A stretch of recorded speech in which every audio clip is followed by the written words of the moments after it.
آج ہم آپ کو بتائیں گے قبر کے بارے میں۔ قبر میں کیا ہوتا ہے، قبر میں کون کون سے سوال ہوتے ہیں، سب کچھ بتائیں گے ہم آپ کو اس ویڈیو میں۔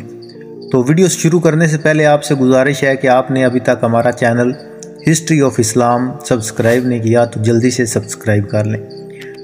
چلو سٹارٹ کرتے ہیں آج کی ویڈیو۔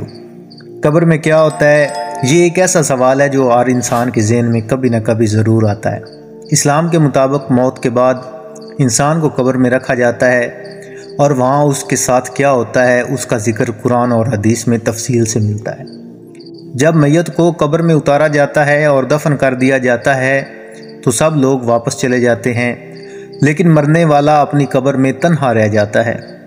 اسی لمحے قبر کی آزمائش شروع ہو جاتی ہے۔ حدیث میں آتا ہے کہ قبر میں سب سے پہلے مرحلہ سوال و جواب کا ہوتا ہے۔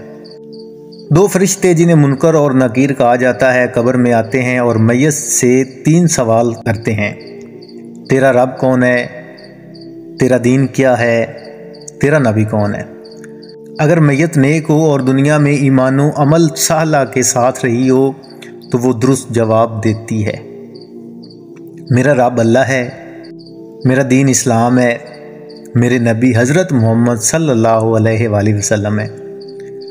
پھر فرشتے اسے خوشخبری دیتے ہیں، اس کی قبر جنت کے باغوں میں سے ایک باغ بن جاتی ہے اور اسے جنت کی خوشبو اور نعمتیں دکھائی جاتی ہیں۔ لیکن اگر میت کافر یا گناہ گار ہو تو وہ جوابات نہیں دے پاتی اور کہتی ہے ہائے افسوس میں نہیں جانتا۔ پھر قبر اس پر تنگ کر دی جاتی ہے اور عذاب کا آغاز ہو جاتا ہے۔ حدیث کے مطابق اگر میت نیک ہو تو قبر کشادہ ہو جاتی ہے، اس کے لیے جنت کا دروازہ کھول دیا جاتا ہے اور اسے جنت کی ہوا اور خوشبو آتی رہتی ہے۔ اگر میت برے اعمال والی ہو تو اس پر قبر تنگ ہو جاتی ہے، یہاں تک کہ اس کی پسلیاں ایک دوسرے میں پیوست ہو جاتی ہیں۔ فرشتے اسے لوہے کے ہتھوڑوں سے مارتے ہیں اور جہنم کی آگ کا دروازہ اس کے لیے کھول دیا جاتا ہے، جہاں سے سخت گرمی اور عذاب آتا ہے۔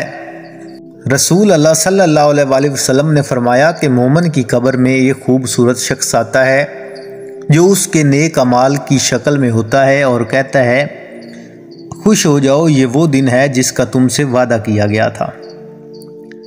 جبکہ برے لوگوں کے لیے عذاب، گناہ گار اور کافر کے لیے ایک بدصورت شخص آتا ہے جو اس کے برے اعمال کی صورت میں ہوتا ہے اور کہتا ہے یہی تیرا انجام ہے۔